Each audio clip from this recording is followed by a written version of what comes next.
Hello, welcome to our first online event for the Scottish Transitions Forum.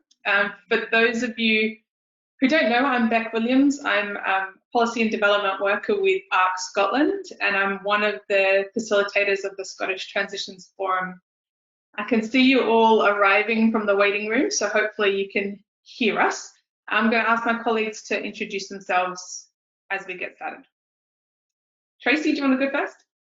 Okay, sure. Good afternoon. Oh dear. I'm Tracy Francis. I'm also a Policy and Development Worker with ARC Scotland for the Scottish Transitions Forum. And for the last 8 months, I've been focusing on engagement with parents and carers around the work of the forum. And obviously, a lot of that's been tied in with the development of the Principles into Practice guidance. And making sure that parents and carers' views are represented as part of that, and that it's something that's going to be of benefit to them as well as to the other groups who are involved in making transition a success. Scott? Yeah, I guess that's me. I'm Scott Richardson-Reid. Like Tracy and Rebecca, I'm a Policy and Development Worker for ARC Scotland, Scottish Transitions Forum, currently focusing on the input from young people. My role today is to facilitate a bit of a video session with you, which due to some technical difficulties is going to be live streamed from my laptop. But other than that, what I'll be doing is keeping an eye on your chat questions, and I can see that Graham Reiki has let us know that you can hear us all loud and clear, which is good. So I'll be lurking around in the background looking at the chat when other people are talking, just to enable you to kind of answer the questions as they come up when there's a wee space. Great, thanks guys. Okay, let me see if I can do this right. I'm going to share my screen.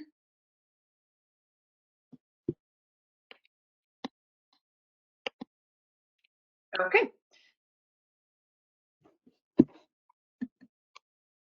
All right, so I'm going to go through a bit of the housekeeping for today, not about where the toilets are or about when the fire alarms are going off, but more about how you can interact with our session.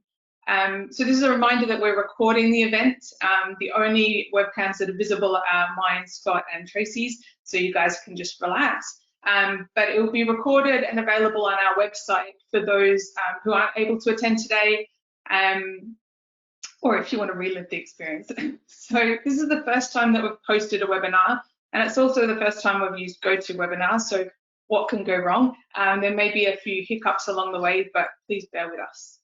So you're all in listen-only mode, which means you're muted, and we encourage you to participate in the session by typing any questions or comments into that questions pane of your attendees control panel. Or if you want to speak, we're going to have time at the end of each presentation for you to ask questions or make comments. There's a little raise your hand icon that you can click on as well. So as Scott said, either Scott, Tracy, or myself will be monitoring these functions throughout the session and will facilitate the questions. So we only have you for 2 hours, which is about as long as any of us can stand staring at a screen for in one go. But we've also got, I can see 59 of us online currently, so it's unlikely that we're going to get through everyone's questions. But if we don't get around to answering your question in the session, we can follow this up via email. We might also use a couple of polls throughout the session to kind of gauge how, what you're all thinking and how you're all feeling. So we thought we might kick off with a test poll to find out how you feel about webinars. So I'm going to launch the poll just now.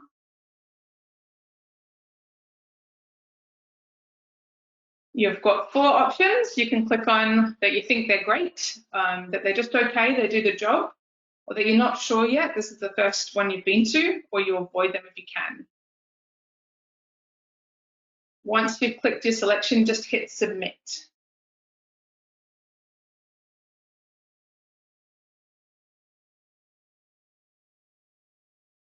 I can see that 63% of you have voted so far, so we'll just give the others a few moments.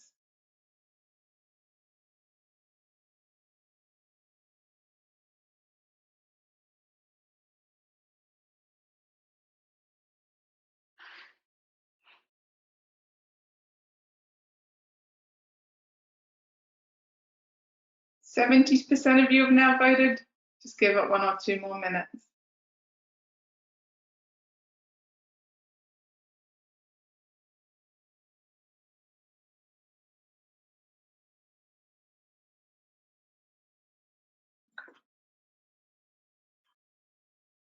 Okay, so you should be able to see the results just there. A mixed bag. Not too many people avoid them, which is good to hear. And about a third of you, this is your first webinar as well. Okay, so we're all in this together. It's going to be fine. Okay. Let me go back to my screen.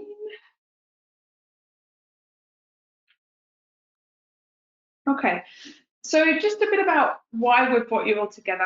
You're all here because you've played some role in supporting the development of the full Principles into Practice framework. And over the past 3 months, we've all had to do things differently, adapt to new ways of living and working.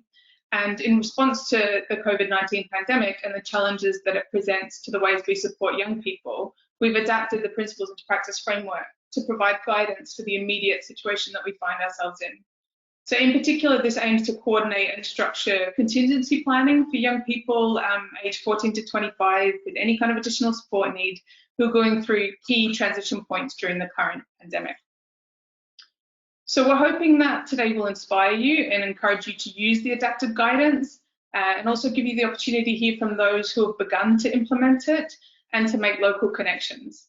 So we realise that this isn't the best format for networking, but in the evaluation survey that you guys will all get at the end of the webinar, we ask you to indicate if you give us permission to share your email address with other attendees that are working in your local area. So this is to help to facilitate a coordinated approach to supporting transitions just now. So today is largely broken up into 3 key parts. So first, we're going to hear from Tracy about how COVID-19 has affected families who have a young person going through transitions. Then we're going to hear from Scott and 3 of our young leaders about how it feels to be transitioning at this time.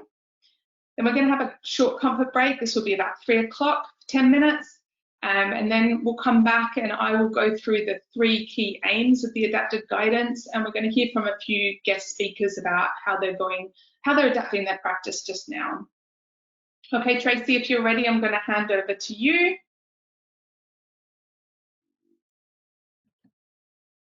Okay, that's great. Thank you.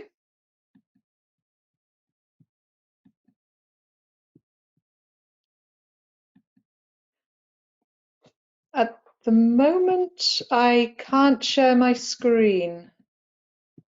So, Beck, I don't know if you can manage to have a look at that, if there's anything that I can do about that. But really, what I want to do for the next 20 minutes or so is really just bring you up to date with where we are in our work with parents and carers at the moment. And I hope to leave you, there we are, that's fantastic, great. Okay. And I hope to leave you at the end of it with a feeling for what the next steps are likely to be and how you can be involved and whether parents and carers that you're working with or that you know of in your area could be involved in what we're doing as well. You'll know that anybody who was here at the meeting in January will know that we've been taking part in, I've been running focus groups for parents over the last couple of months, mainly around principles into practice. And we did a bit of a poll with them at the start of going into lockdown to see what their feelings were around that scenario. And as you might imagine, we actually got quite a mixed bag. Some people were feeling very anxious about the prospect of being in lockdown. Other people were feeling that it took a lot of pressure off them and their young people, and they were able to be in control of what was happening within their family, maybe for the first time for quite a long time.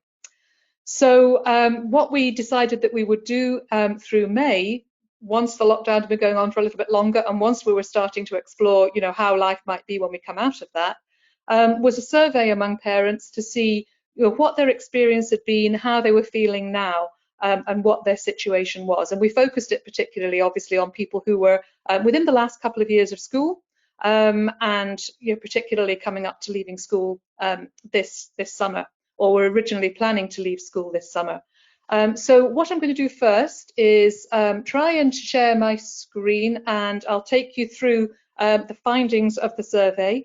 This is really just very raw data. What we're planning on doing over the next few days is actually putting together a report that's based on this, and we'll do a little bit more analysis around it, and hopefully we'll be able to send that out to you very soon, and give you an idea of what it is, not just what we've found, but what that implies for people's experiences right now. But this is just a bit of a snapshot of where we've got to. So let me see if I can try and share that. One moment. Right, hopefully everybody can see that okay.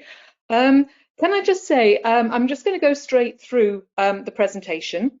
If you've got any questions, or if there's anything that you want to sort of raise your hand and comment on, do use the question function. Scott's keeping an eye on the questions, and Beck's keeping an eye on whether anybody actually wants to intervene or to share something around your experience in this. And if there are questions that we don't have time to address today, then I'm more than happy to sort of either email you, or we can communicate in another way once today's finished anyway, and we'll make sure that you're actually part of the discussion and that your voice is heard with that too. So the survey was this. It was the impact of COVID-19 on transitions. And what we saw that we had 131 responses to it altogether, and they came from across the whole of Scotland. 26 of 32 local authorities had responses, and they were represented in the responses. And the highest responses came from Angus, Dundee, Edinburgh, Fife, Glasgow, and the Borders. And as you can see from the chart on the screen just now, it was a pretty even split between young people in mainstream settings and people in special schools. And for those, there was a handful in college. And then for the people who checked other, they were mostly people who had a mixed provision. It was either part mainstream, part special provision, or they had specific levels of special support, and a few people were home educating. So that was the spread of the responses that we got. The majority of the young people were in their last 2 years in school. So you can see there that about 40% were due to leave, or had originally planned to leave this summer. A handful had already left. That ties in with the number of people who responded, whose young people were in college already. And then some in 2021 and some in 2022 as part of the plan. I think the interesting thing for me here is the number of people who are don't knows. We didn't actually build this into the survey, but it would be really interesting to know why people didn't know when their young person would be leaving education, whether that was because they didn't have the information that they needed, whether it was because they weren't really aware of what options might be available, or whether it was just that they personally, in their personal circumstances, hadn't felt that it was appropriate to make a decision yet. But there's obviously a little bit of exploration to be done around the don't knows. But as I say, 40% of people who responded were originally planning on leaving school this year. A sizable majority of families, we asked if your young person has had a transition planning meeting, a sizable majority of families either had not had a transition planning meeting or didn't know if they had one. And like I said, this is raw data. We're going to explore this a little bit more in the report. But I'm assuming that the people, the 30% who said yes, they had had a transition planning meeting, I'm assuming they are a section of the 40% who were planning to leave school this year, because I would imagine that the majority of young people who have got a little bit longer in school probably wouldn't have had their transitions meetings just yet. But the fact that it's only 30% who have said that they did have a transition planning meeting indicates that going into lockdown, there was a number of people who really hadn't had a meeting yet. The meetings were still to take place, and really going by the statistics, actually hadn't taken place by the time this survey closed. It closed last week. So up until that point, there were still a number of people who were originally planning to leave school this year who actually hadn't had a transition planning meeting. I think one of the things that I wanted to highlight from this is also that it indicates that the practice is still falling short of what the Principles of Good Transitions suggests is good practice for transition planning. because, as you'll be aware, the Principle 3 says that planning should be available from age 14 and be proportionate to need. So the fact that there are still so many people there, who haven't had that opportunity suggests that that guidance really, perhaps isn't making its way into practice as clearly as it needs to. I do understand, obviously, that in COVID times, it's very unusual times just now. So I wouldn't want to be, putting too much pressure on people. But on the other hand, it's something to bear in mind moving forward, because it is still something that's an important thing for parents. It's an important thing for young people, and it is looming by the time that you are actually age 14 and 15. So the next slide that I wanted to highlight was this one: does your young person have a written transitions plan? This was something that I think was very striking. In the total number of respondents, only 10% of people said that their young person did have a written, agreed transitions plan. That means that the number of people who said no, or they didn't know, comes to about 90% of the respondents. And it did occur to me that although this sample size was a much smaller sample size than we used for the Facing the Future Together report that was published in 2017, the findings around the written transition plan are actually really quite similar. In Facing the Future Together, again, it was around about 90% of parents who either said they didn't have a plan, or they didn't know whether they had a plan or not. And so the proportion of respondents with this survey is pretty much the same. So what does that mean in practice? I think it's reasonable to me to suggest that it indicates that even where a planning meeting is known to have taken place, in a lot of cases, the plan that's emerged is going to be, possibly a little bit ambiguous, possibly open to interpretation, and actually really quite difficult to share with other people. If you don't have something in writing, it's very open to interpretation, and it can become then quite difficult to communicate to other agencies who need to know what's going to be happening in a clear way.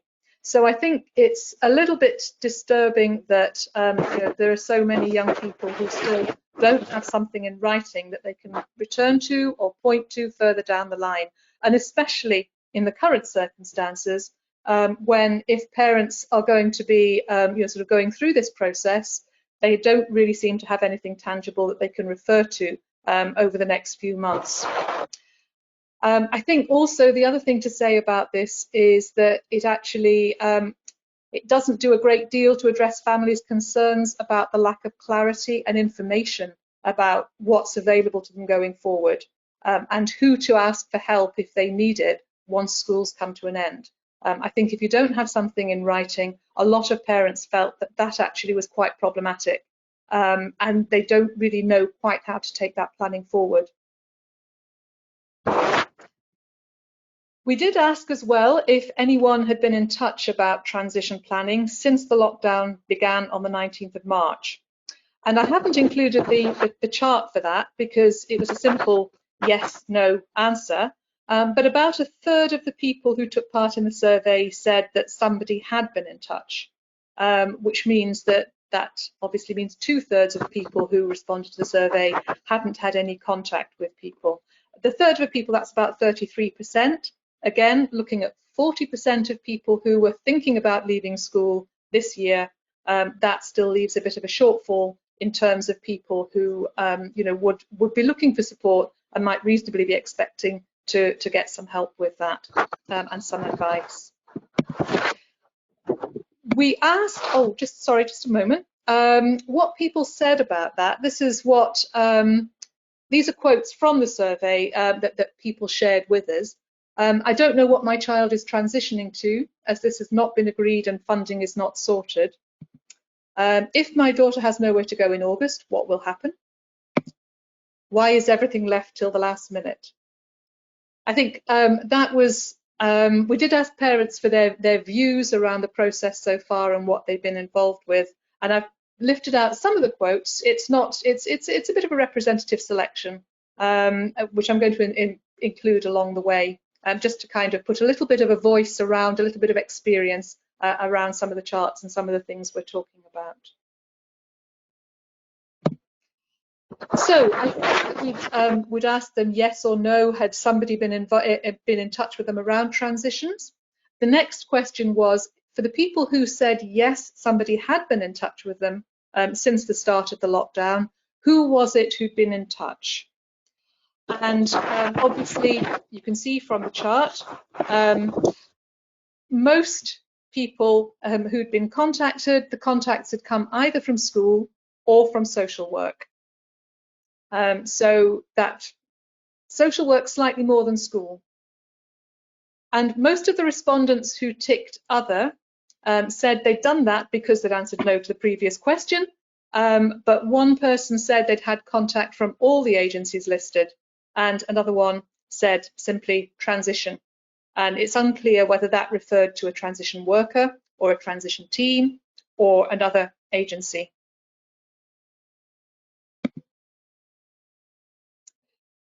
We asked parents about how they were feeling about transition right now, with 0 being very anxious and 5 being very happy.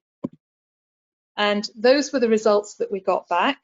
As you can see, anxious or very anxious was 72 of the respondents. Happy or very happy was 10, and the others were in the middle. We also asked, how happy are you with the information you currently have about transition? And again, here are the scores that they gave for that. So very unhappy or unhappy was 78 parents. Happy or very happy was 30.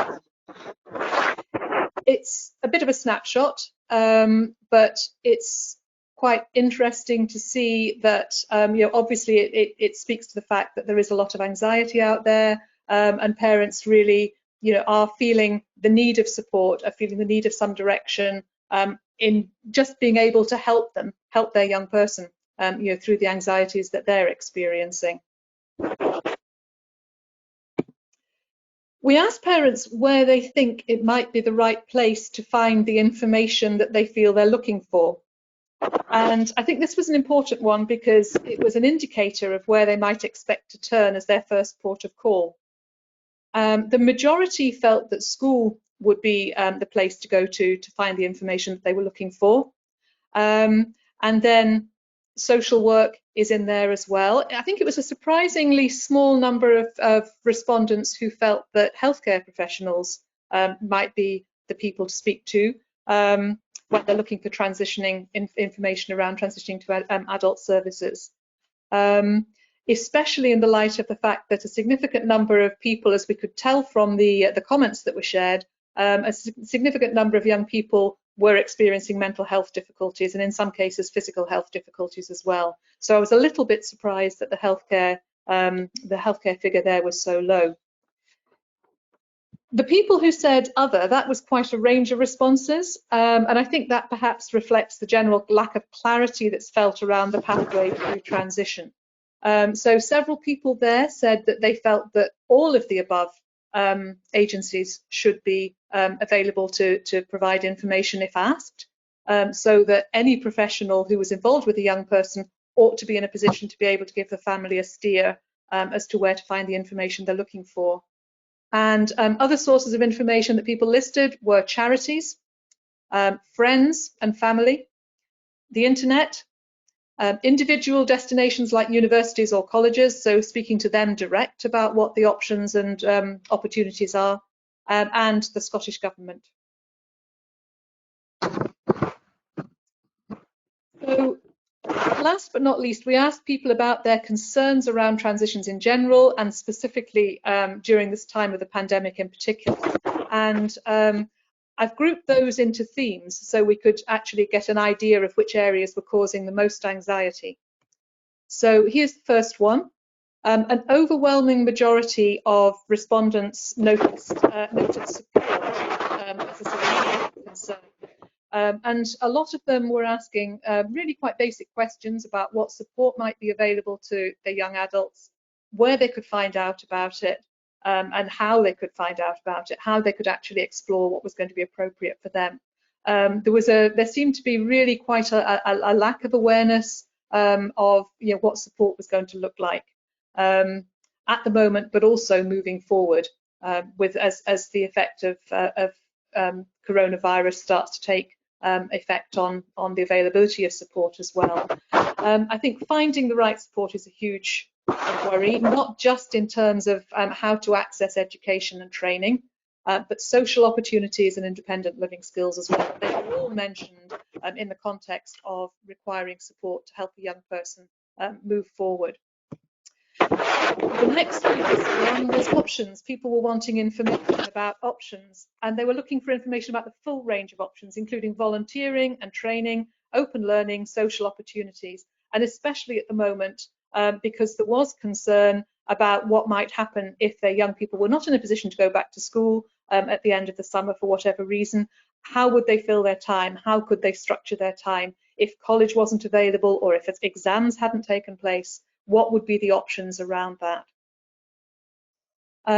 Thirdly, the transition planning process. There was still quite a bit of confusion about who's going to be involved in that, how it takes place, what should be happening, but particularly, obviously, moving forward, what happens is going to be disrupted as part of the impact of COVID-19. So what's the impact of that going to be, and how do we pick that up and take that forward? Health and well-being was a big one. It included anxiety and mental health and behaviour, impacts on behaviours for young people.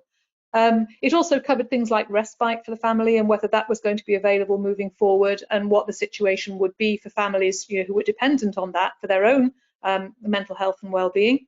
And it also included additional anxiety for families who are shielding, who've got the shielding letters. How are they meant to support their health and well-being moving forward, and their young person's health and well-being? What are the measures going to be in place to support them with that? And then finance. People are looking for information on different sources of funding and financial advice that's tailored to their particular circumstances. And I think there were significant concerns around the fact that assessments are being delayed, so decisions are being postponed around finance and budgeting.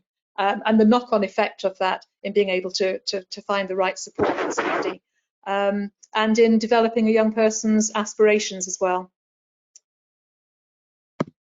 And then, when will things get back to normal? That was a question that was asked again and again and again.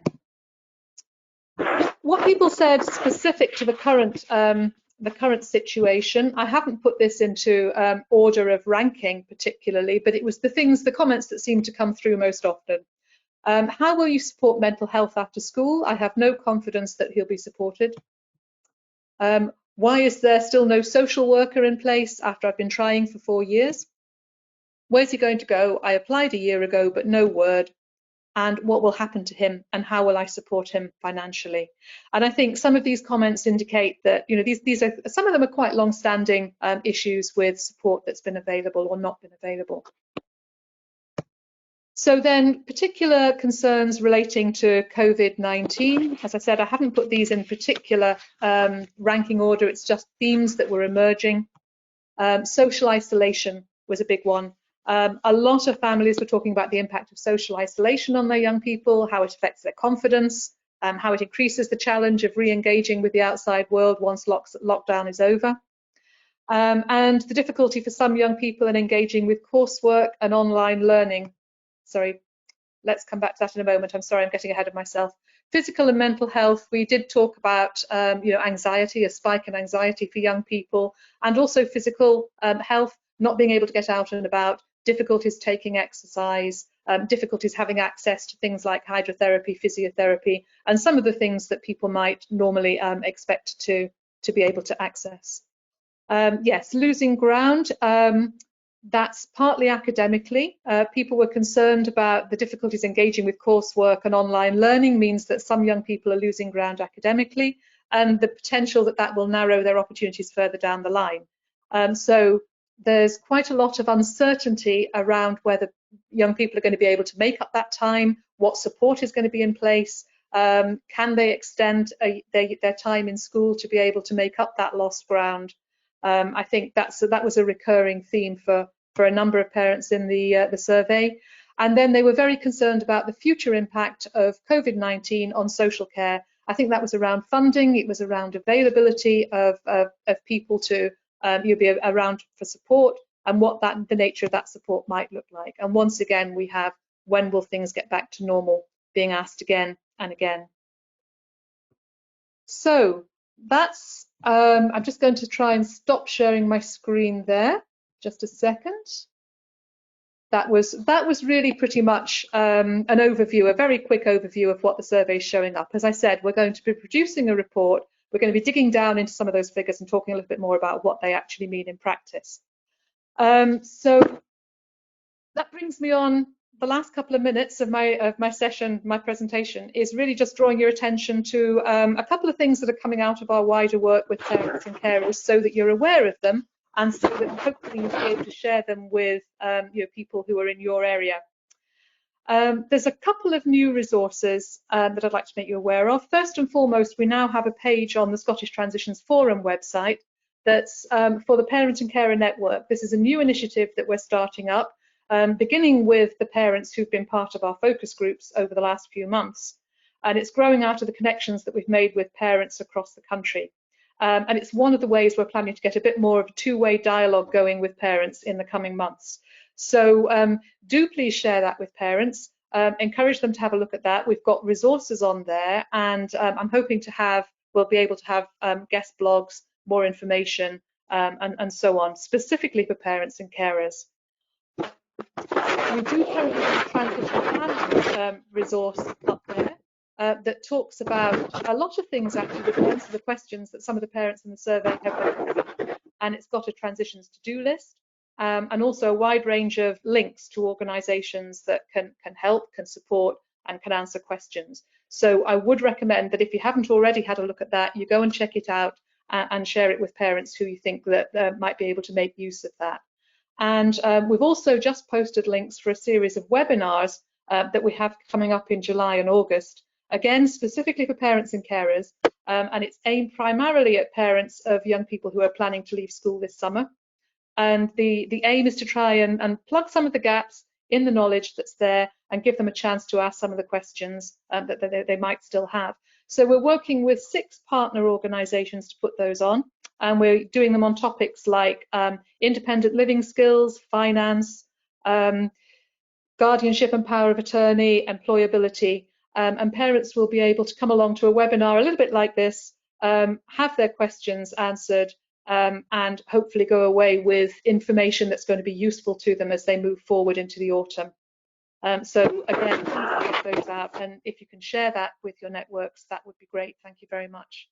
And then last but not least, we're also shortly beginning initial trials of a new transitions app, although I'm gathered that we're not supposed to call it an app, we're supposed to call it a digital platform or something else. But if, like me, these things are a little bit unclear to you, I'm going to refer to it as an app. And it's intended specifically to support parents and carers as they navigate their young person's transition. We've got a group of parents that we've recruited to trial that, and it's very early trials. And once we've got their feedback, then we'll be looking at adapting that and then maybe trialing it a little bit more widely. So we're really excited about the progress of this. We're really excited about the possibilities, and that's certainly something to look out for over the next few months, because you'll be hearing more about that. And we'll be looking for more parents to actually give that a try. We have quite a lot going on. It's been a busy time, as I'm sure it has for all of you as well. I'm happy to take any questions now if we've got time, but if you don't get your question heard just now, or if you think of something later, like I said, I'd be more than happy for you to email me or give me a call, and we can chat a little bit more about what I've said today or some of the other things that might be coming up for parents as well. So Scott and Beck, do you want to come back in and let me know if there's any questions that need addressing just now, or? Yes, if we have time. So Jeanette's got her hand up, so if this works, I'll just unmute Jeanette so you can ask your question.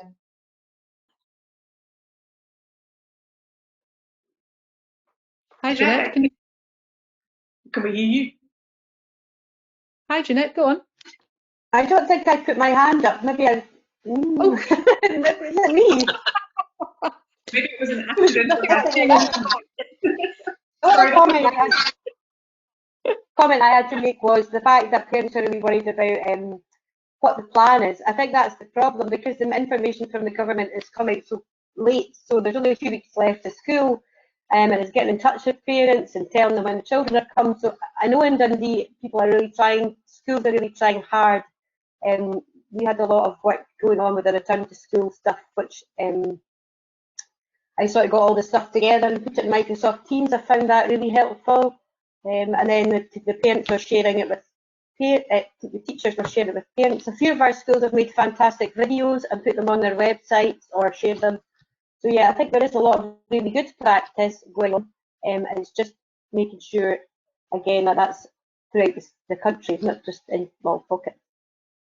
Yeah, I think with that, I would say that one of the silver linings about this whole situation has been that people are doing things in new ways. And I think it's brilliant, actually, you know, the creativity that people have been putting into play to try and reach as many people as possible. We know that, you know, it's a huge challenge, but I think people are responding really, really well. I guess the concern is for the parents who haven't had that experience, or also, you know, keeping that going. Because if there are parents who, you know, they've maybe not had the meetings, they haven't got the written plan, but their child is still moving on. So, you know, how we manage to support them going forward, and who does that, and who takes the lead with that, because I think that's going to be a big issue for a number of people at the moment.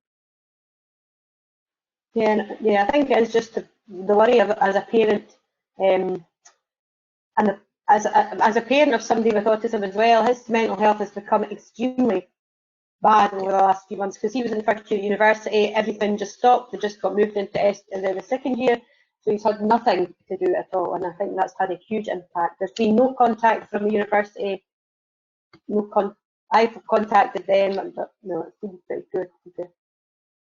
Yeah. I'll be quiet now. No, that's fine, thank you. I mean, I think, you know, obviously we all know services are going to be under pressure for quite some considerable time. I think the main thing for us is to try and make sure that, you know, these young people don't necessarily get pushed off the radar in trying to get things organised and straightened out for, you know, the wider population. It's still really, really important to make these young people centre and, you know, focused and centre, because these are the people who probably will need that extra support if they're going to make a successful move into adulthood. So, you know, they're going to need that extra. Yeah, there's been a few questions kind of similar clarity or quality coming through on the question stuff. People wondering if there will be a breakdown of results by area to come out in the report. People who are looking for the copy of the survey and the links emailed out as well. And that, just to reassure everybody, that's going to be kind of coming out post webinar, so you'll get all of the information that we're talking about today. And also just to remind you all that the ILF Transitions Fund is remaining open through the COVID-19 times, as always, so that can potentially provide an avenue to get some funding and to do the things that you need to do. I think that's all the questions that have come through. I don't know if you want to comment on that, Tracy. Well, certainly in terms of you know, the whether we're going to be able to do breakdown by area, yes, we can do that. I think that will be part of the report. It's obviously a fairly small sample size, so you know I think for some areas it will actually show something that's helpful, where maybe the bigger responses were. Perhaps one or two of the areas where there were smaller responses, it might not be quite so useful. But still, we can certainly put that information in there. Yes, that's not a problem at all. And I think the other thing that I would say is that, as well as doing the parent survey, we've actually been in touch with quite a lot of other organisations who are supporting parents. People like PANIS, people like Down Syndrome Scotland, SCLD, and they've been good enough to share with us as well, you know, what their findings are around parents and what parents are saying to them. So, you know, I've had their permission, or from several of the organisations, to actually use what they're discovering as well as a bit of a context to put our survey in. So that will actually be there in the report as well. So, you know, you will get a little bit of that sense as well. And that, I think, overall gives us a bit of a national picture and across the board. We have one more hand up as well. Lillian? Sorry, Scott. I was going to say there's a few questions that have come through in the chat, but we're running kind of short on time, so I'm going to go and answer those as quickly as I can. So I'm going to just unmute Lillian so she can ask her question. Hi, Lillian. Hi. Hope you can hear me okay. My question is, I work for a local charity in Stirling. We've got a couple of young people that did have plans in place pre-lockdown, but because of the regression with the young people during lockdown, those plans kind of gone out the window. And then trying to get a hold of professionals to kind of come together again during lockdown has been proven to be quite difficult because there's a lot of people being furloughed, etc. Have you got any advice on how we can move forward? It's a tricky one, isn't it? I think, yeah, and I mean that's a fairly common experience. Again, that came through in parents' comments, you know, about trying to find the right people to speak to and move things forward. I think a lot of, in some ways, we kind of have to wait a little bit for dust to settle because of people coming back from furlough and things like that. Hopefully, the majority of people who are on furlough will be coming back into post, but we don't know at the moment whether that's going to be the case or not. I think for me, that seems more than ever important to actually help parents to be able to put something in place for their young people, because if they're not in a position to move on to college or university or any of the areas that they might normally have expected to be able to do that, how do you bridge the gap? How do you bridge the gap between where they are now and where they really would quite like to be? And okay, you know, I think you're absolutely right. A lot of the planning, you know, it's kind of out the window for the moment. And we're all going to have to start doing things a little bit differently. But it's the parents, by and large, who are going to be taking the responsibility for that, I think. And that's why I think the parents need the support. That's why we're kind of doing the webinars over summer that we're doing. So, I mean, I don't know if it's answering your question. It's not really, you know, a magic wand that's going to solve that. But I think it is just time and making sure that we use the time in between to the most effective way that we can to keep people focused, to keep people healthy, and to give parents and young people the tools and the support and the advice that they need to be able to start thinking for themselves and taking a little bit more responsibility further down the line. So, and also to add to that, the adaptive guidance that we'll be going through in the second half of the session talks about each of our roles in terms of coordinating that transition planning in the current context. So hopefully as it becomes more well known and we kind of get it rolling out across the country, that will help give people a focus on what we can do right now to support these young people in this really challenging time. Thank you. thank you. Okay. I'm just going to ping back with some comments. Yvonne has let me know that the SDS Careers Advisors are on hand and they're working from home to support. Ian Wilson from ILF has further commented that there's still planners who are helping young people plan, and there's a planning budget available in ILF, and they are also working digitally as well. There was a question around our budget still going ahead. I'm assuming that's social work budgets, but I'm not sure where to go with that question. Authority.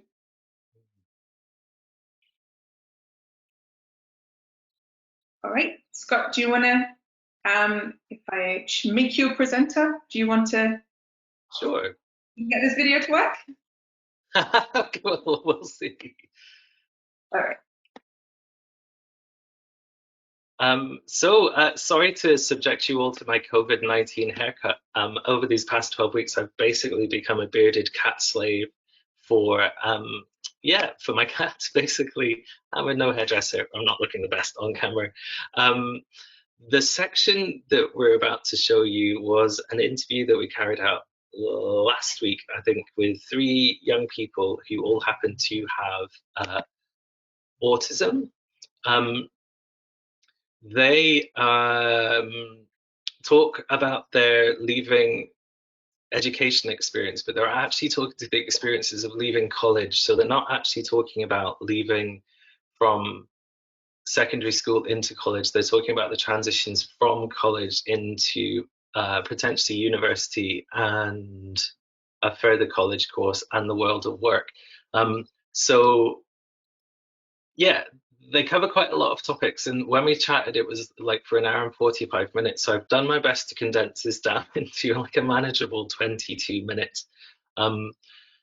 We also have a little bit of an issue with GoToWebinar not liking the file for some reason. So what I'm going to have to do is I'm going to have to play the file on my computer and live stream it to you from my laptop to you. So the video quality might be a little bit jumpy, but the audio should be okay. But what we'll do is when we come to put the recording out of the webinar, I'll make sure that the version of the video is embedded within that. So if you miss any of it or you're interested in watching it again, you can go straight to the part in the video. I will turn my camera off, but obviously I'll need to leave my microphone on. So I'll be answering your questions as the video goes along, and then there'll be a very short chance to kind of catch up at the end of the video if you have any further questions. So bear with me.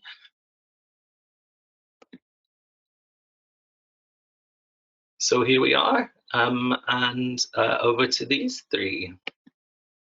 Myself, I am obviously I left Scotland young ambassador. I left secondary school in June of 2015, and I've been at college since August of 2015. I've done a 2-year transitional course that is specially designed for people with additional support needs to adapt them to college lifestyle.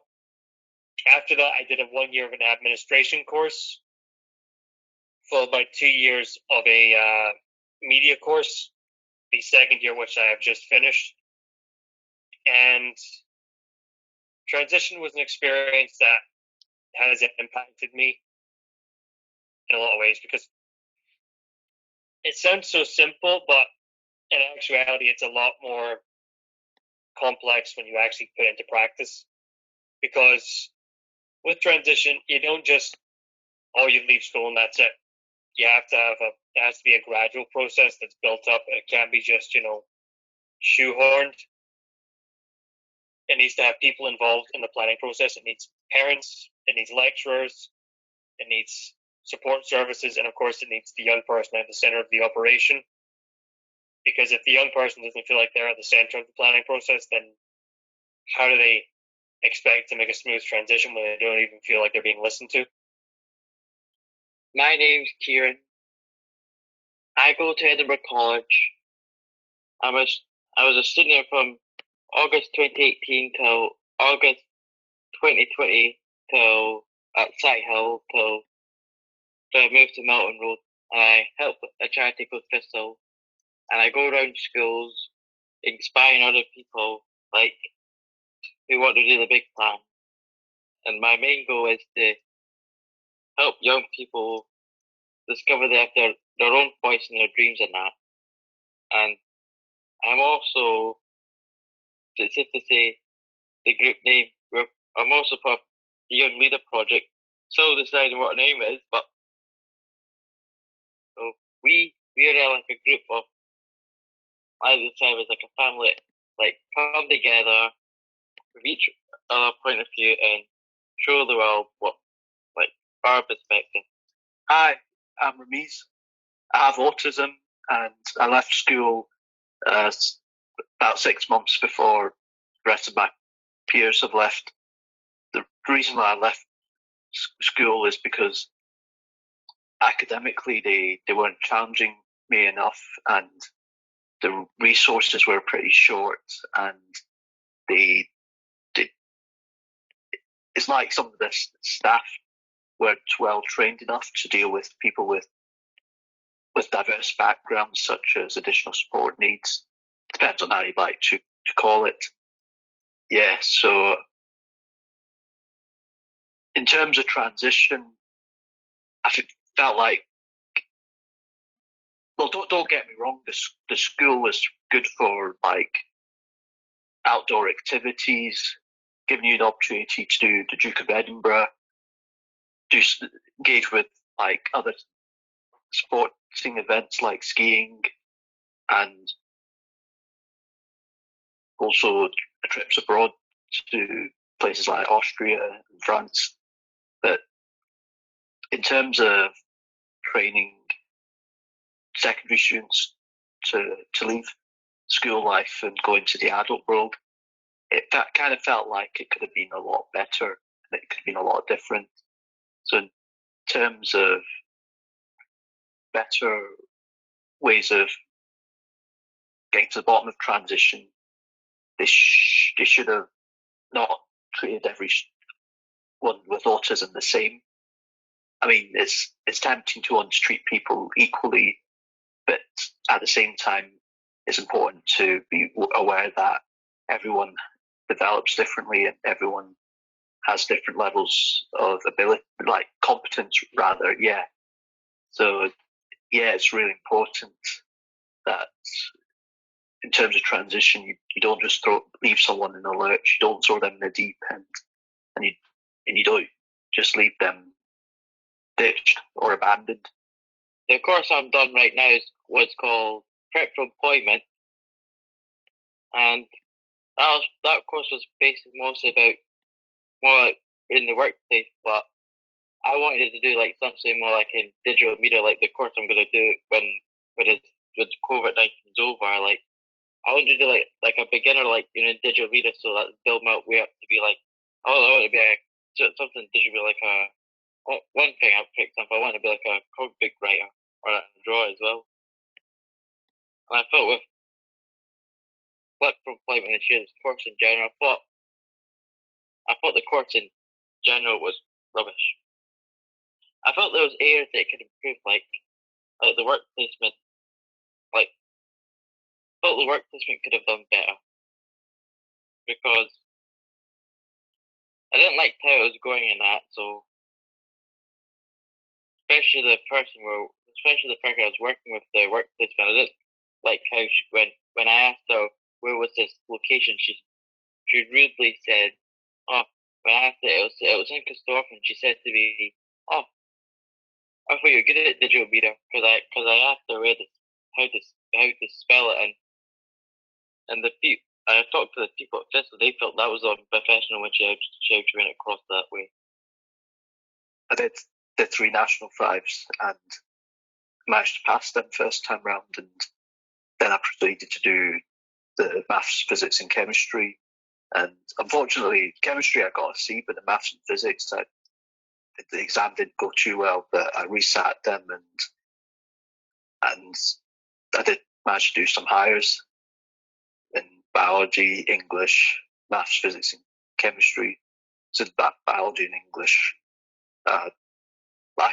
last year, and this year I was doing the maths, physics, and chemistry, and also I was thinking, in case science doesn't work out, I did a AS level in moving image arts, which is basically film studies.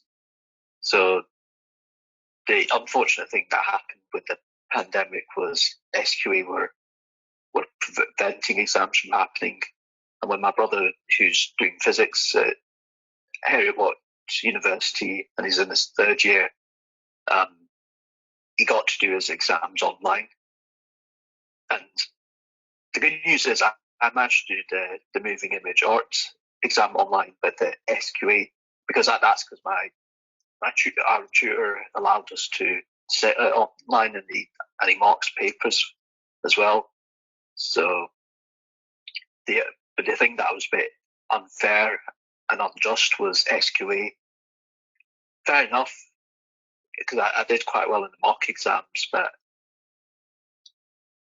the thing is, doing the real exam gives you a chance to up those marks and get a slightly better mark than you did in the prelim or mock exam. So I was kind of annoyed when I heard that SQA said that they weren't going to do exams, so when students put in all the hard work.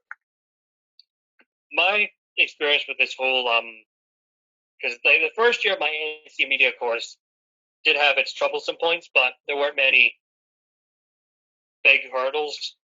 But what was weird was that going into the HNC, which was like the next level up, we had lots of support in place prior, but I feel that I didn't have as good an experience even with appropriate support in place, because it wasn't like stable in terms of how things were managed. like there were days where I didn't have support note takers in classes. Like one didn't show up on the day of an assessment, which was kind of the big wake up call for me, and realize, the system is not as dependable as I thought it was. It's almost bittersweet, is what I want to say it is. And I say that because I was looking forward to leaving, but now that the COVID, I was always looking forward to leaving college, but now that the COVID pandemic has pretty much disrupted and pretty much cancelled the whole classic leaving celebration, it's kind of just a bit, well, that's it, really. Like, there's no grand finale if that is usually felt when you're leaving something. And I will say that working from home made some of the classes easier, but still difficult to a degree. If I be honest, I prefer from the online classes and then the class. I feel much better than doing it in the class, because it's not especially online classes, but especially when it's trying to do work, trying to contact teachers and that, not lecturers, it's not the same like when they communicate you when you're in the class when you're trying to do the work. Certain times when you misunderstand it or that, when you're doing the task and there's no one there, you have to basically rely if you do it at home, but without the lecture, you just have to ask the lecturer where you're stuck on all that. Every week we get this one lecture out of all of them, but the only one lecturer who does Zoom calls with us, Jill. I like how she does the Zoom calls, but I feel with the others don't really do that much. The classes online, there's a whole new different thing and that, and just working from home. I'll say it has its benefits as well as its doubts as well. I'd say the doubts is why I said earlier, if there's something you misunderstood in that and the lecturers know they're the correct you all that. If you in that. And I'd say the benefit is of working from home is that it's not like you have to do it at a strict time. You can do it anytime when you're ready. But I think the doubt is doing that work and knowing but especially group work. That's one thing what was hard, because we did a group task, but the problem was with that. This is my person, so I felt everyone in the group I was working with felt like I was left dependent on to me, so I just felt the group work doing working from home doesn't work. Well, we did start to do our work online. There weren't many classes online with my course. The only lecturer who actually even did any online Zoom classes was my journalism lecturer, because he understood how to use the technology. And it was only towards the end of my graded unit when we actually started doing Zoom stuff, Zoom classes to discuss how we're going to do our presentations, which were going to be done through Zoom. So I find it weird that only one of my lecturers really took advantage of Zoom and making use of it as a software and a teaching platform. Because most of the other ones just kind of,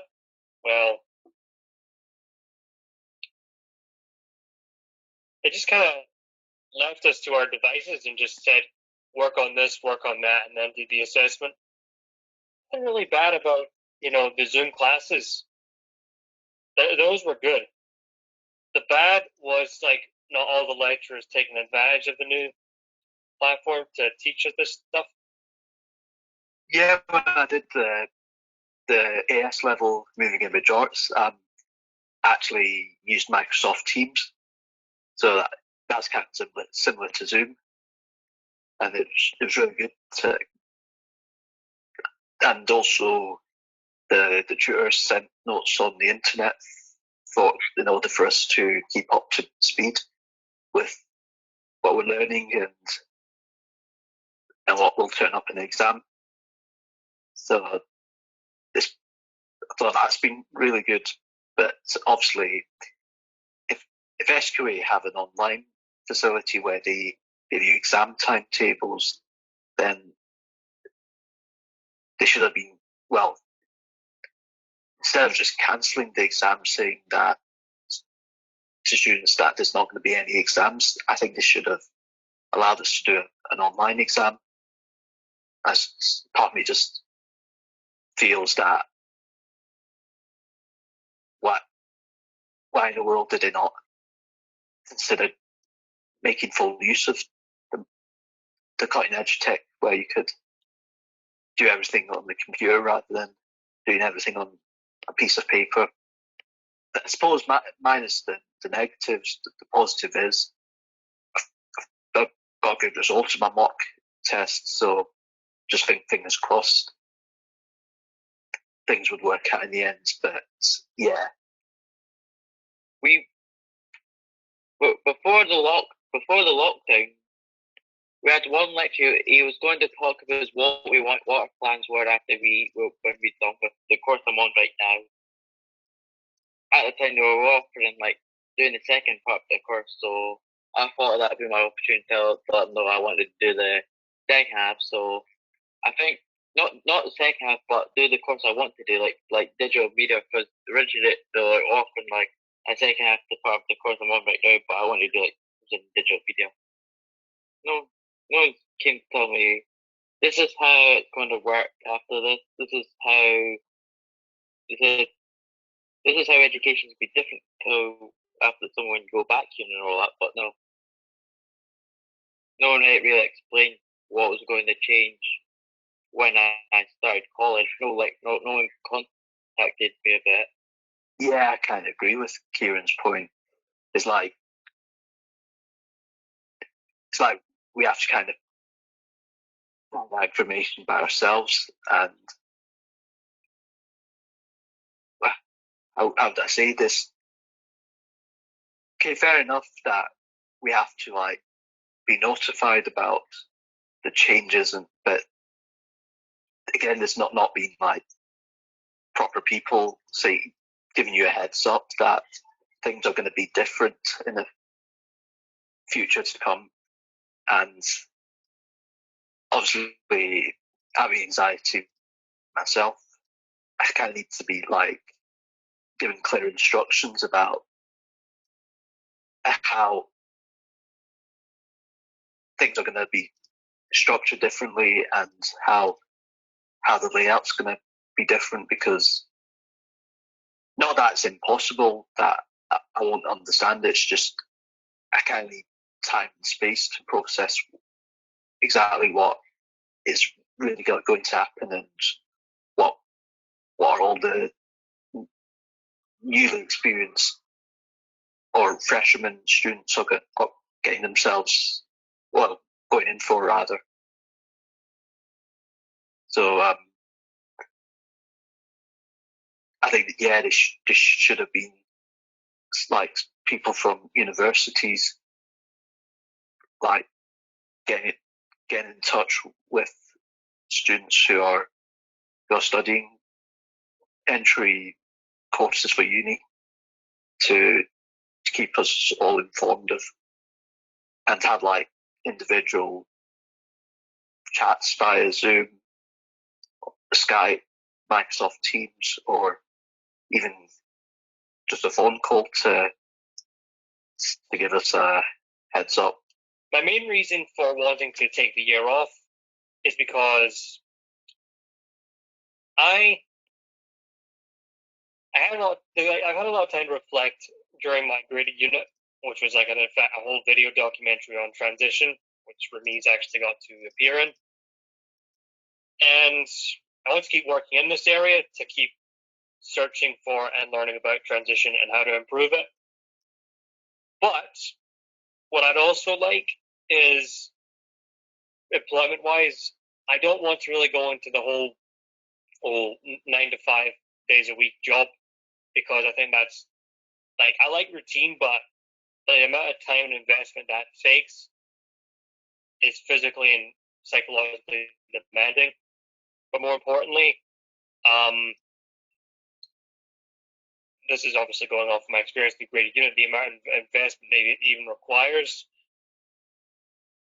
you have to be able to take yourself past your limits, which is why I'm considering as an employment outlet working in freelance, because I will have more control over my time, working time, and I'll be available to a wider range of clients.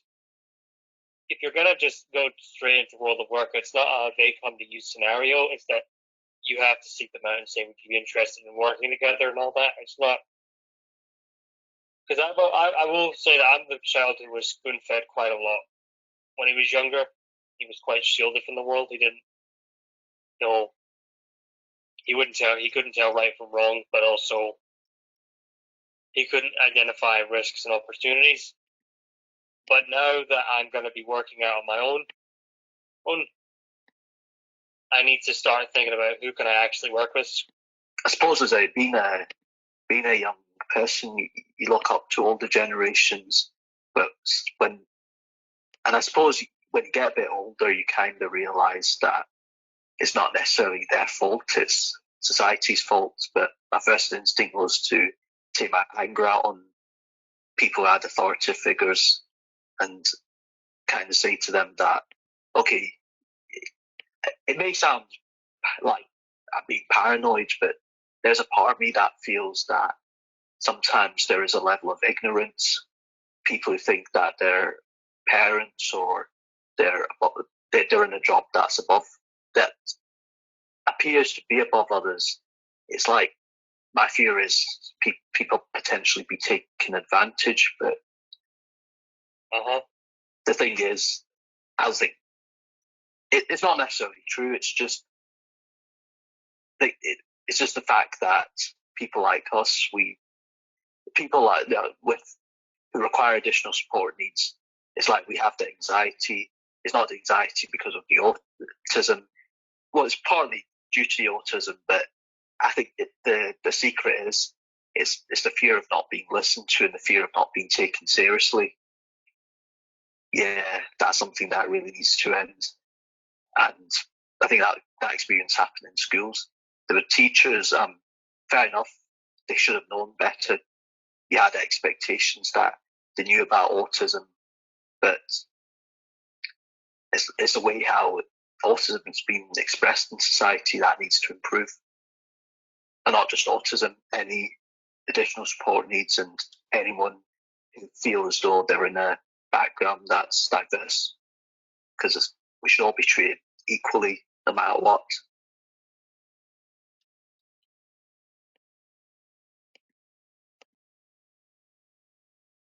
So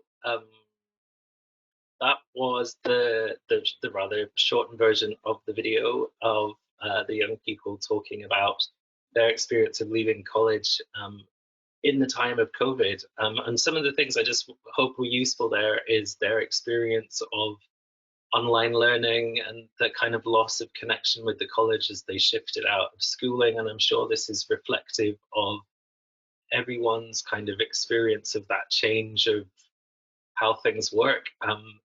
Just a quick kind of summary of who they are. The young people that we work with are called Divergent Influencers, also known as our Young Leaders Group. And they're a really diverse intersectional group of young people. And we talk every week about issues that are important to them. So you can find them on Instagram at Divergent Influencers, and you can also listen to their podcast as well, because they talk about a lot of these issues that come up for them. Not all of them to do with transitions, I might add, some to do with like representation in the media and others, and how they're being affected by the shielding and all of the rest of it. I hope the sound was okay as well, because as I said, I was feeding it through my laptop. We've got like a very quick minute, like a hot minute for questions, if anybody's got any at all. Tracy and Beck, can you see anyone with a raised hand? Or No hands up. No hands up that I can see. okay, that's good. because we're on a webinar situation, we have to really keep to time because it literally just turns off when we reach the end of the time limit. So I'm going to suggest we have a 5-minute break just now, so you can all rush off and get your coffees, use the loos and stuff. And then we'll be coming back to hear from Beck and the principles of COVID-19 transitions information. So yeah, I will put the slide up for you, which will show you a quick kind of 5-minute countdown. Once I can get that up, it says confidently. I'm also laughing. I have dyslexia, and I don't know why I elected myself to do the type chat answering questions. So I apologize for any of my like spelling mistakes or anything in advance. Can you see the slide now, or Yeah. is it there? Yeah. Okay, cool. Ooh, so let's just get back. Let's start again. I love technology, it's the best. And just to give you a wee countdown clock, all going well. So I will see you all back here in 5 minutes.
Hi, we're back. That was a very quick 5 minutes. I don't even think I had time to get a glass of water. Just one quick thing before I hand it over to Beck to lead us through this afternoon. I forgot to mention after the video that the Young Leaders Group or Divergent Influences are going to be running a series of workshops probably in September for other young people who are in transitions. So if you have young people that they want to be involved in something like this, please do get in touch. But because of coronavirus and COVID-19 and people shielding and the anxiety around it, and it's a co-produced event, the young people are looking at ways to reach out to other young people online rather than just an in-person event, as we're not going to be too aware of what the situation might be like for people in September, depending on how things go. So we're making sure that we do it in a way that minimizes the stress and anxiety to everyone too. So it could be a series of online worksheets with a bit of a digital conversation around it too. So yeah, please do get in touch if you'd like to be involved, or you know young people that might like to be involved in that going forward. And I will shut up now and I will go back to the chat questions and hand over to Rebecca, or Beck, sorry. No, formal names, right? Let's see if I can make myself the presenter.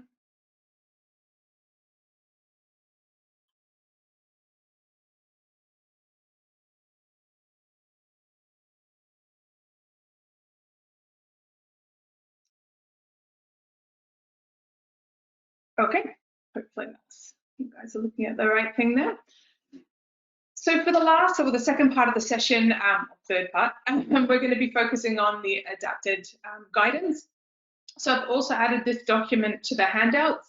You should be able to download that hopefully from your control panel, but I know you're all emailed the link as well and it's on our website. If you have any problems finding it, just get in touch.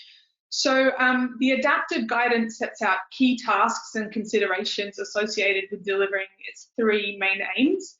And it also provides links to additional resources that are directly relevant to addressing the immediate challenges that we are all facing and the people that we support are facing. So I'm going to go through each of the 3 aims and invite a few people who are here with us to share their experiences of how they're working towards embedding this guidance into their practice and how they're doing things differently just now. Don't worry, this isn't kind of random audience participation. The people who are speaking know that they're going to be speaking, so no one panic. Okay, so the first aim of the guidance is to coordinate our approach to transitions throughout the period of the pandemic. So this is about identifying lead partner organisations and working collaboratively to coordinate contact and communication with young people and their families. So now we're going to hear from Pauline Stratford from Skills Development Scotland, who's going to explain a bit about her role and what support Skills Development Scotland can offer just now and the role that they can play as a lead partner organisation. So just bear with me. I'm going to attempt to make Pauline a presenter and see if we can get her slides up.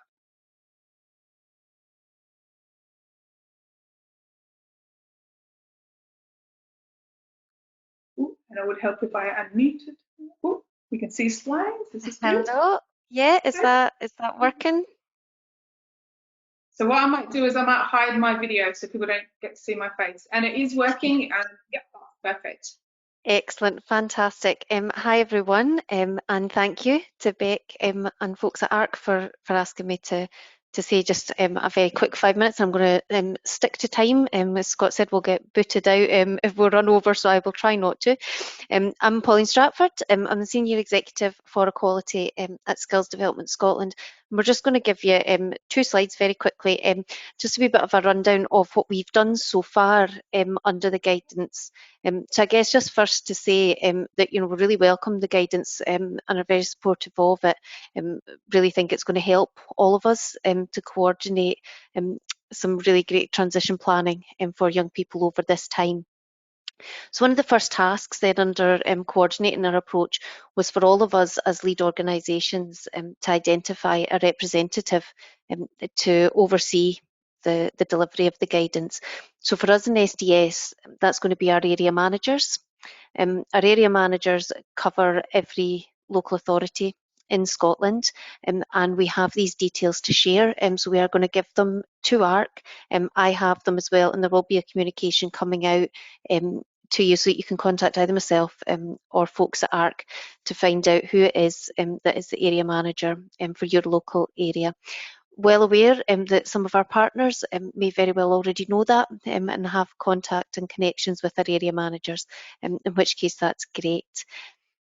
We will as well, in addition to sort of come along to any meetings that are set up, we will also raise the guidance at any partnership meetings and forums that we have, just so that we can be encouraging all of us to coordinate and get some meetings in place to oversee the delivery of this. Really like to be able to contribute to any multi-agency meetings on this, to talk about, you know, the contribution that we can make over this time during the COVID pandemic and beyond, and also so that we can make sure that we're able to then identify the key person from SDS to coordinate each specific young person's transition. We would see this very likely as being our school careers advisor, who again in some cases may already be linked in with the local transition planning for that young person, but where they perhaps aren't, it would be fantastic to be working with you all to identify them and get them involved in that. So very kindly as well, Becca's allowing me a wee minute just to highlight to everyone that's on the call that in terms of SDS CIG services at this time, we are still very much here. We are delivering our services via telephone, video call and online over this time, following the public health advice. We are continuing to support pupils, and I noticed somebody, Scott had mentioned somebody had commented on that on the webinar. We're still here supporting our pupils and their parents and carers, whether they're staying on at school or preparing to leave school. So case management of the customers we're working with is still ongoing. We also, which might be useful for folks to know, is that we also have some additional services at the minute to help everyone in Scotland. We are a knowledge service, so for folks who are perhaps on furlough, looking for employment or facing unemployment uncertainties, they can get in touch with us and there's support available to help people.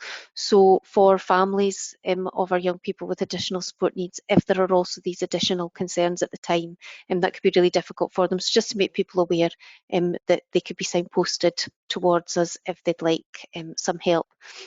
So we do have our helpline. The numbers there, and I'm sure the slides will be circulated, so I'll not tell you again.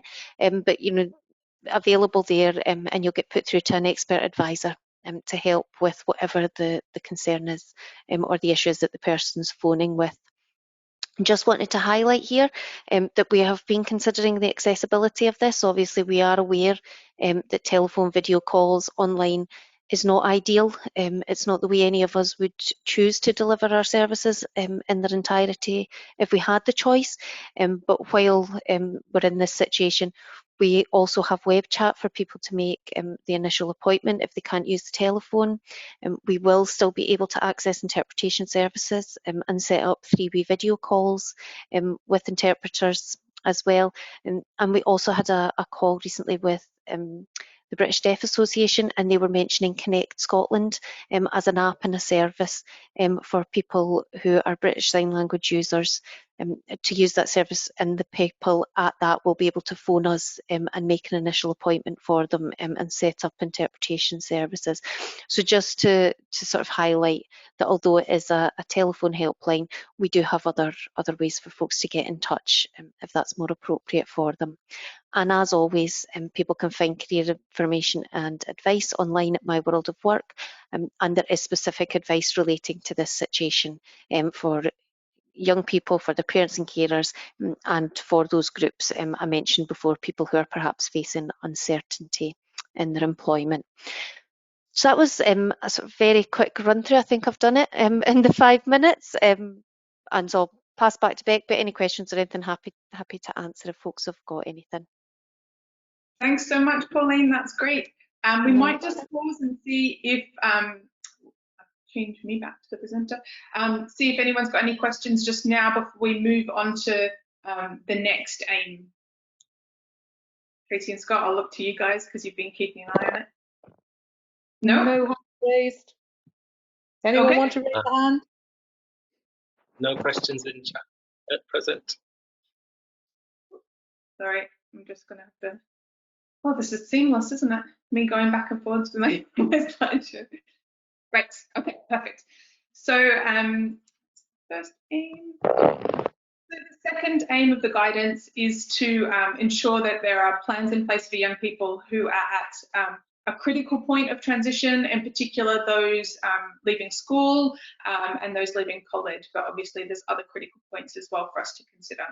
So as we heard from Tracy, majority of parents and carers who responded to the survey didn't have a transition plan for their young person, and no doubt that contributed towards that level of worry and anxiety that they reported that they are feeling. We also heard on the video, on the film from Ryan, Ramesh and Kieran about how it feels to be leaving college at this time with a lot of uncertainty as to what might come next. So we might be needing to think a little bit differently about support plans at this time. So perhaps they might need to be reviewed a lot more frequently than they usually would, or have more of a kind of short-term, medium-term focus just now.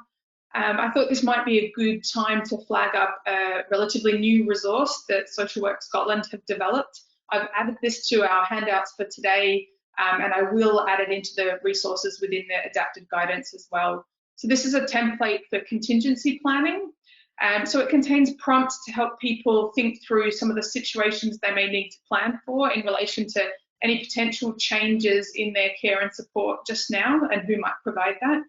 And it might be helpful to incorporate this approach into the transition planning for young people. So now we're going to hear from Fiona Cameron, who's from North Lanarkshire Council, about how they're doing things differently just now. So, find Fiona.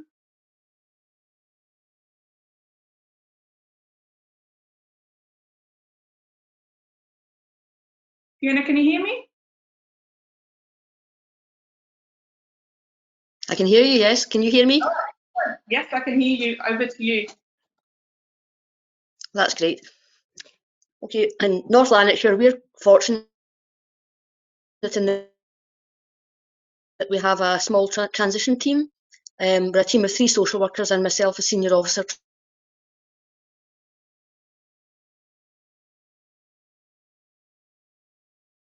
I'm having some problems hearing you. I'm just wondering if the sound's cutting out. With Skills Development Scotland, and we attend school transition meetings from S4.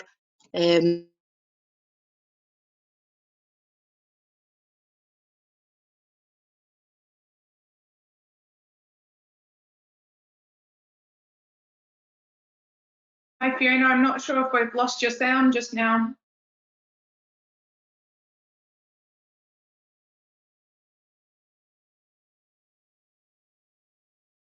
We might try and come back to you if we can get the sound fixed.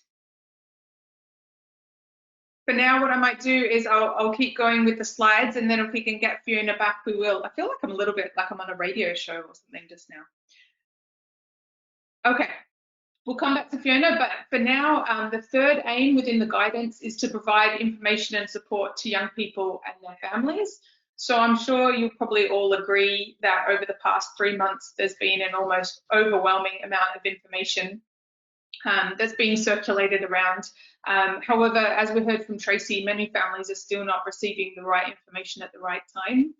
And I just want to remind people that the adapted guidance is a live document. It's not. That's how it's designed, and we want to make sure that those resources that are included are as relevant and up to date as possible.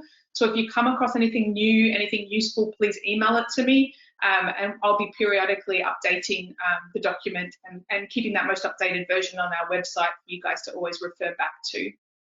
I might try one more time to go back to Fiona. Bear with me. Actually, I think you're still unmuted, Fiona. Can you hear me? Oh, no, you're not. Fiona, can you hear me? I can. Hi. Can you hear me? I can now. You dropped out before, so I'm not sure how much people heard. Yeah, I'm not sure. Will I have another go? Yeah, go for it. Okay, we're a small transition team in North Lanarkshire. We're lucky we've got a small transition team, but it means that we've been involved with the young people from S4 together with the schools and Skills Development Scotland. So in some ways we're fortunate, more fortunate than most, in that transition planning has been happening for the young people for some time. And so it was pretty well on before COVID hit, but still the COVID crisis has had a big impact on us and our young people. So just to give you a flavour of that in North Lanarkshire, of course the schools suddenly closed. It meant there wasn't a good ending for the school leavers. We have 3 transition meetings in S6, but the final ones were all cancelled. Young people were suddenly restricted to being at home. And of course, some of the young people are living in challenging family circumstances, so that had a big impact. Some were shielding. So there's been a lot of anxiety and stress for the young people. On top of that, the usual support suddenly wasn't available to many young people. And for some young people, it was felt to be too risky to have the usual support.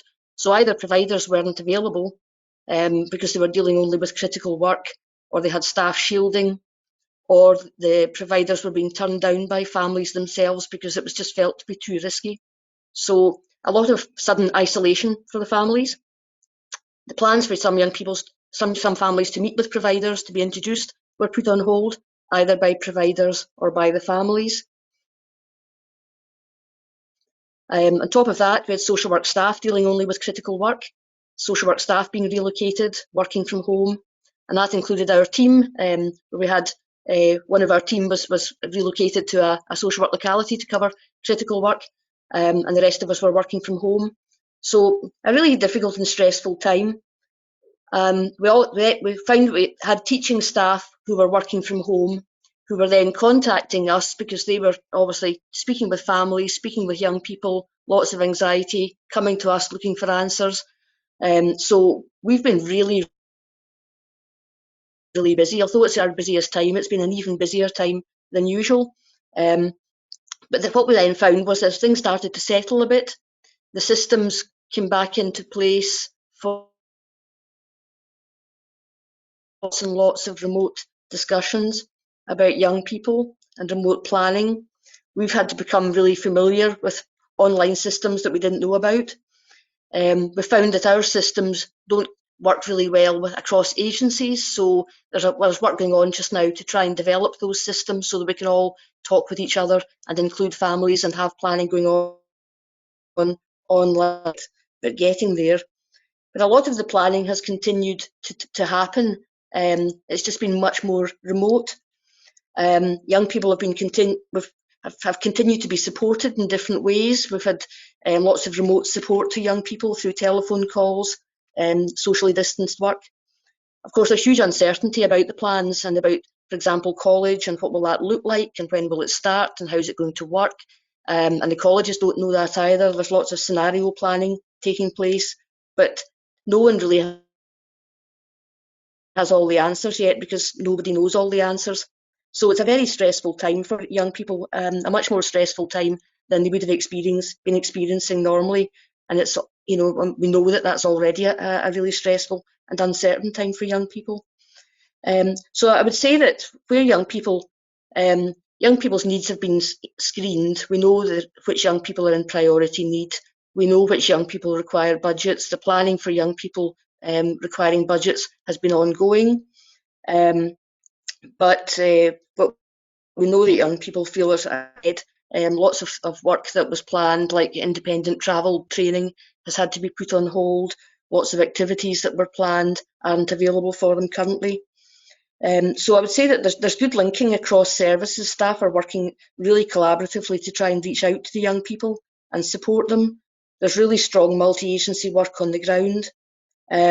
But I think the new guidance is helpful because it means that that collaboration can take place at a more senior level as well to maybe look at what can be put in place that isn't currently available. And there's lots of good work happening, but it's a really stressful time and we know that. And everyone's doing their best. And that's me for 5 minutes. Thank you. I hope you heard that. but hopefully people could hear majority of that, so thank you. And I'm sure many people can probably relate to a lot of what you're saying, all the different kind of levels of complexities and challenges that we're facing, even if communicating and multi-agency working wasn't difficult enough, we've got extra challenges now. What I might do is pause to see if there's any questions or if there are any hands up. So Scott and Tracy, if you don't mind popping back on, I'll stop sharing my screen. No hands up so far. Just a few comments about the audio being a bit jumpy, but as you said, there's not much we can do from our end. I think it's kind of the convergence of all of the internet wizardry. I'm not sure. Yeah. But hopefully the recording would have picked it up as well, because it will be recording at wherever GoToWebinar servers sit, so it might have a better audio quality on the recording than you've actually heard live today. I wonder if also people could maybe indicate in the chat if they could relate to some of the things that Fiona was describing, some of the challenges that they're facing, but also some of the things that are able to kind of go ahead and. I thought there was a tentative hand that just popped up then, but disappeared again. I think we've got something. Chris Brady. Claire wants to ask the question. Oh, sorry, I was just saying that Chris Brody from Perth and Ross was just saying that very similar experience to what's happening up there just now. Sorry, Scott. Yeah, Claire's got her hand raised. I was just going to say, yeah, Claire's got her hand up. Okay. Claire? Hi, Claire. Hi, Claire, can you hear me? Oh, sorry, just a second. Let's try that again. I think you unmuted her and I muted her, so I'll just sit on my hands. Right. Okay, that's fine. Hi, Claire. Sorry about that. No problem. Can you hear me okay now? That's great. Yes, go ahead. It was really, I suppose it's linked with a lot of the discussion that's happened today, but it's really just to ask how other local authorities I'm up in Shetland here, and most of our support in adulthood is delivered in-house with some third sector delivery. I just wondered how other local authorities were finding the sort of resumption of day services, particularly for those in transition, but those who would normally be receiving those services too. We're obviously awaiting guidance from Scottish Government on how those services can resume, but I guess it's just an opportunity to make contact with others and see how it's going for them. What we're doing here is we've obviously enhanced our remote and developed a whole lot of remote contact with people, but we've carried on with a very limited number of face-to-face supports for those that are critical need, where not doing that would obviously have increased risk and all the rest of it. So really just transitions is part of the thing that we're discussing with our young people schools and young people in transition. But we recognise that for those that would normally receive service and support as adults, it's merging those two things together. So that's a jumble of questions there, but really just to, from a remote location, to sort of reach out to others and see how it's going for them. Thank you. Thanks, Claire. I might ask if anyone would like to respond to Claire's comment to raise their hands.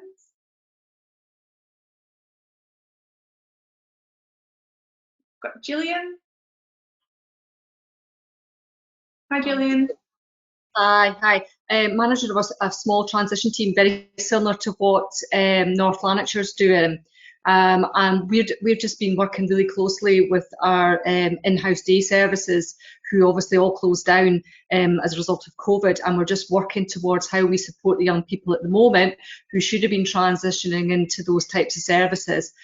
And we've put kind of plans together around doing virtual groups, so that which the day service had already sort of started with their current cohort of service users, but are now linking those in transition, and also looking at other people who may not have been necessarily going to be going to those services, but maybe other services, and looking to see how we could link them into those virtual groups at the moment as an option to be able to provide people with a different way, reduce some social isolation, and give parents a break from trying to sort of occupy the young people the whole time. So we're just in those early stages, but starting that, and it's working. It looks like it's going to be working quite well. Okay, great, thank you. Have we got time for Fiona to come back? Yeah. Fiona's got a hand up. Just a second, Fiona. I'll try and unmute you. I was going to say there's a few reflections in the chat questions too. So. Yeah, just in North Lanarkshire, you probably know in North Lanarkshire we don't have day services, but what we have are a wide range of third sector providers on a contracts framework who provide support to young people with individual budgets. And they were, for a period, really only dealing with critical work, but it's starting to come back on board now that staff are able to come back to work more, it's settling down again, and they're more able to engage again with young people. And it's quite helpful because our feeling is that day services are obviously more building based, and perhaps that might be more difficult when we're with social distancing and supporting people in a more socially distanced way. So actually having a range of providers providing community based support in some ways is easier to manage with social distancing. Mm-hmm. Thanks, Fiona. Gillian, were you wanting to come back, Gillian? Just 1 second. There we go. Do you want to say something else?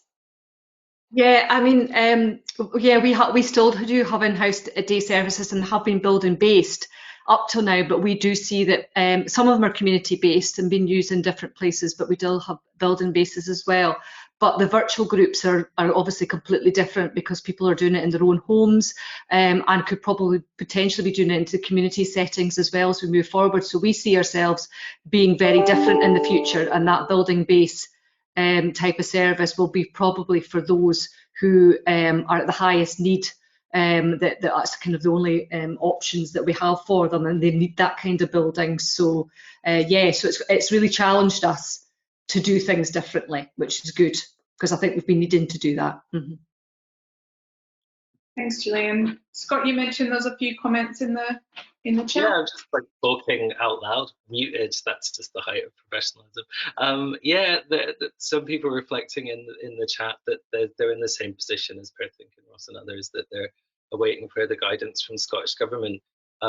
As the Scottish Transitions Forum, and just a few reflections of the people who have reached out to us, in particular, were parents who are leaving school now, who were due a social work assessment, and they were going to be put into their choice as a young person was to go to a daycare centre, but they haven't been able to continue the assessment because they haven't chosen the appropriate daycare centre, and it's kind of all left of that kind of on the shelf.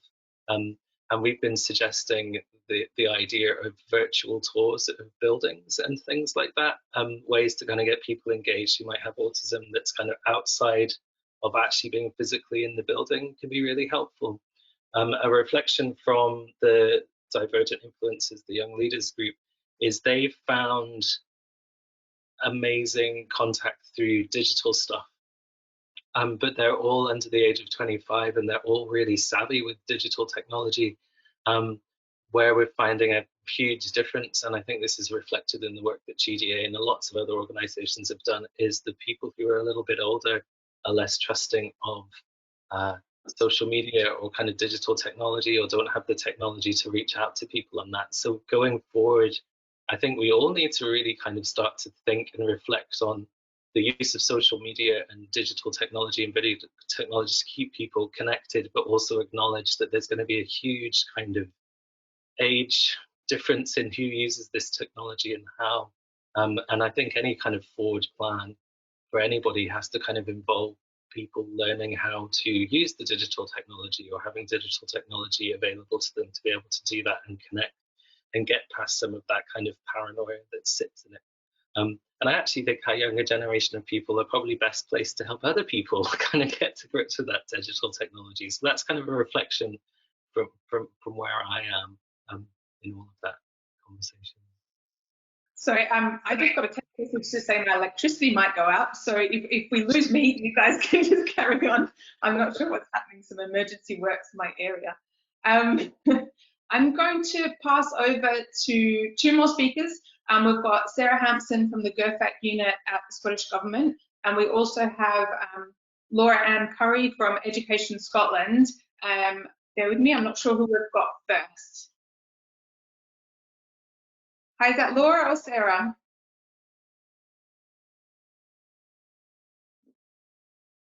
Hi, Laura Ann here. Oh, hi, Laura. Hi. I'll turn my picture up so you can speak.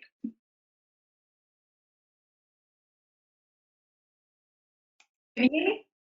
Yeah, okay. Well, Great. thanks very much for inviting me. I am, as Rebecca said, Laura Ann Curry from Education Scotland. I'm Head of Inclusion, Wellbeing and Equalities. But I think the reason that I was asked to come and talk today to you was my role in working alongside Scottish Government to develop the guidance for what was called pastoral care for children and young people, and which the working group changed to reflect a much broader remit for the work stream, and which is reflected within the guidance. So it's really about guidance, high-level guidance for local authorities, education authorities and early learning centres and schools, and has a particular focus around additional support needs and the specific areas which children and young people may experience as a result of their additional support needs. It's hopeful that it provides high-level guidance, so we're not going into too much detail, and it is addressing the impact of the interrupted learning that children and young people have experienced during this period. And we're referring to it as disconnection from school or early learning and childcare. The concept of recovery felt a very negative concept, and what we would prefer to think about is how do we reconnect children and young people with the new kind of blended learning model. So within the document, I'm just going to run through what the drivers were for the contents of the guidance, and you can easily access the guidance from Scottish Government if you haven't already. I'd like to also say that in relation to some of the transition sections within the document, we've referred quite liberally to your own work at ARC and referenced that within the text and as part of additional resources. So your 7 principles are standing out very clearly within the document with the reflective questions that sit alongside that. So the drivers and the thinking that we wanted to convey within the document, one, we wanted to build on existing practice and best practice. We recognise that we're not starting from scratch. We have some powerful and robust legislation in Scotland. Yes, it could be improved, but in relation to international context, it's very strong. It's something that everyone is aware of and has been working with to within schools and the wider community. So we started from that premise and we acknowledged that GIRFEC and the national practice model is a really important system and process to ensure that children's needs are identified, and that is done through discussions with the people who know the child best, so partnership working and across agencies.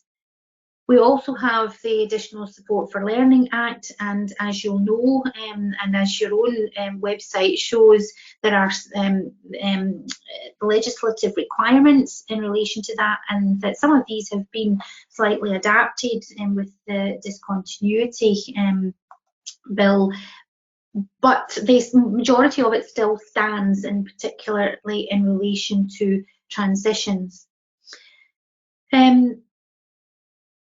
We wanted also to emphasise the importance of mental health and well-being. We want people to recognise that this has been a very difficult period of time. Transitions are always difficult for all children. But in the current context, this is perhaps going to be more difficult, and it's going to be particularly problematical for some children and young people with additional support needs. And I think we heard some of the issues from the young people themselves, not in a COVID context, but in a context which you would have imagined should be we should imagine that people would be in a better position to effect transition arrangements for children and young people, yet we know from what they're saying and from the research that's not always done particularly well. So therefore, in a COVID situation, we have to be really alert to the need to identify needs and to support children and young people whose circumstances will have changed possibly very dramatically, and that we need to be able to assess them before children reconnect with school or the blended learning approach. So mental health features very prominently, and one of the other reasons it features is because within Scotland the workforce have had lots of support in developing nurturing approaches, and Principle 6 of Nurture is about transitions and about managing transitions. And it's not just transitions within school, but transitions that happen within all of our lives. So we wanted to build, as I said previously, on best practice. That's already extant within the system. So we're reinforcing throughout the document that we're not starting from scratch. There are systems, policies and legislation in place that we can use and which we can improve upon. And within the whole mental health agenda, we already have skills that are there and that are universal, but we also have targeted approach as well, which can be accessed through the systems and processes that I have just outlined. I know they don't work perfectly, but we're trying to encourage people not to start to reinvent the wheel, but to build on practice and to share that across the system, just as you have demonstrated today. The other driver within the document that comes through strongly is this need for partnership working. Again, there's a whole section on the need to look holistically at children and young people's needs and to work proactively and effectively with partners within your own local context. We recognise that how authorities or individual schools go about ensuring that there are smooth transitions for children and young people will very much depend on their own local circumstances and the partners that they have within their authorities or connected to their schools that can support children and young people with those transitions. So it will in some respects be contextually based, but there will be certain principles that we think folks should be applying, and you've outlined those 7 principles in your own documentation. The other obvious area that we wanted to reinforce, and we have a whole section on that as well, is about pupil voice and how do we get young people engaged in making decisions for themselves. And again, we reference all of the existing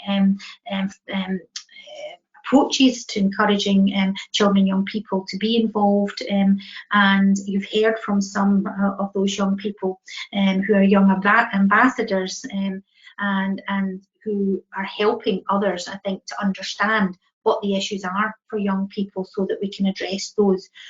So we have quite a strong foundation, I think, in relation to what's out there. It's about actually trying to coordinate and bring that together and to make sure that everybody within Scotland is aware of what those resources are and how we can use them and who's using them to the best effect.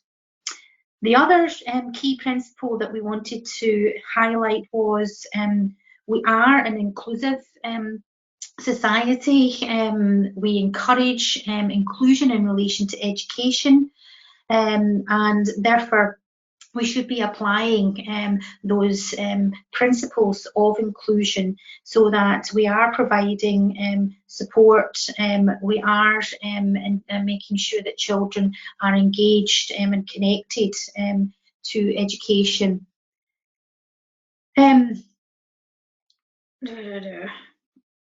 We also wanted to acknowledge that because of the impact of COVID, there will be some young people and children who have developed additional support needs as a result of their circumstances.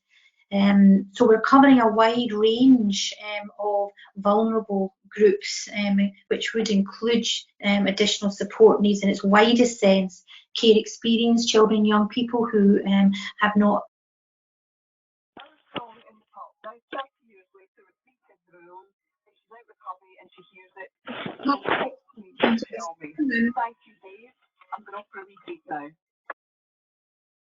I'm not sure just what happened, so I might pass over to Sarah Hampson if she's there. Sarah, can you hear me?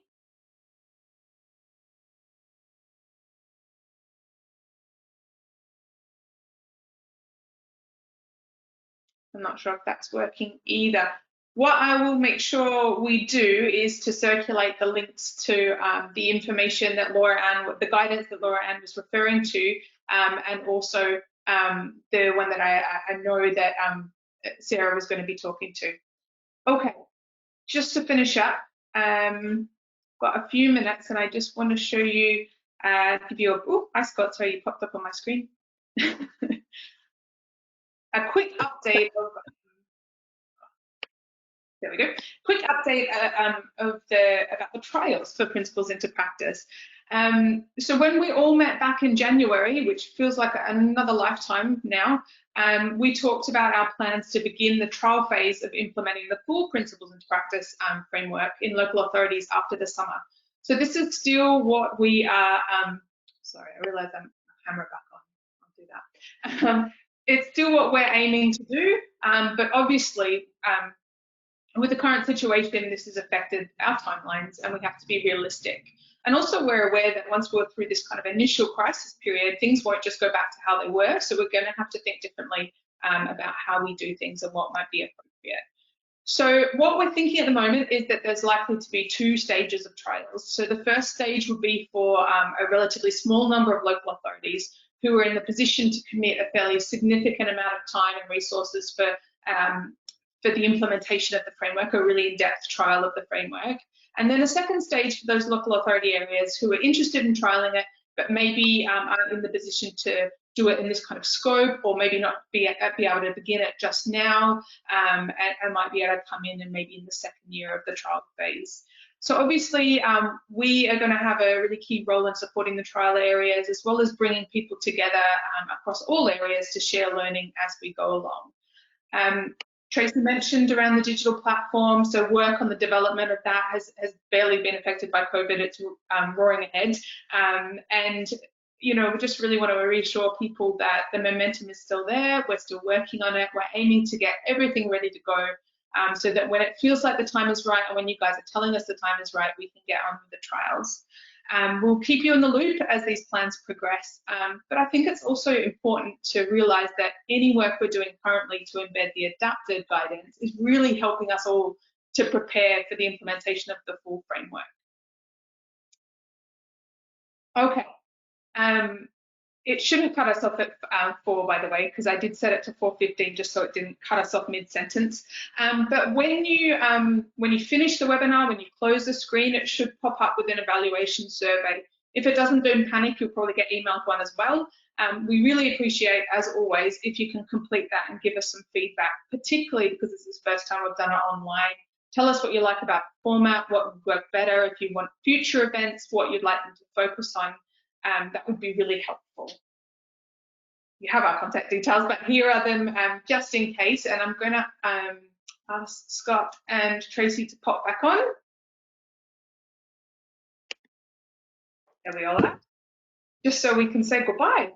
Unless there's any burning questions or comments that have popped up while I was talking, and apologies to Sarah, we couldn't get her on the line. No hands up.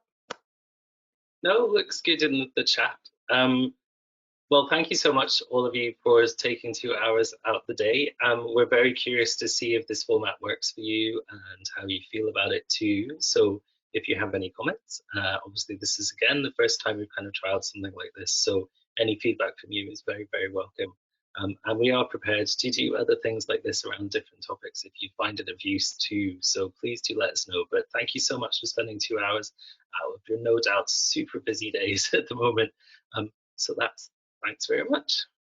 Can I just say, we still got people on the line, so I think that's impressive. Stuck with us. This is good. Sorry. I was just going to echo all of that and say, thank you very much. And just to reinforce what I said earlier, if anybody wants to know any more about, the work with parents and carers as that's developing, please do get in touch. We've got about 50 or 60 parents so far kind of involved with the network, but we will be looking to expand that and to hear from people across the whole of the country. So if you know parents who'd like to be included, you do please just let me know. It would be lovely to hear from them. Great. Thanks.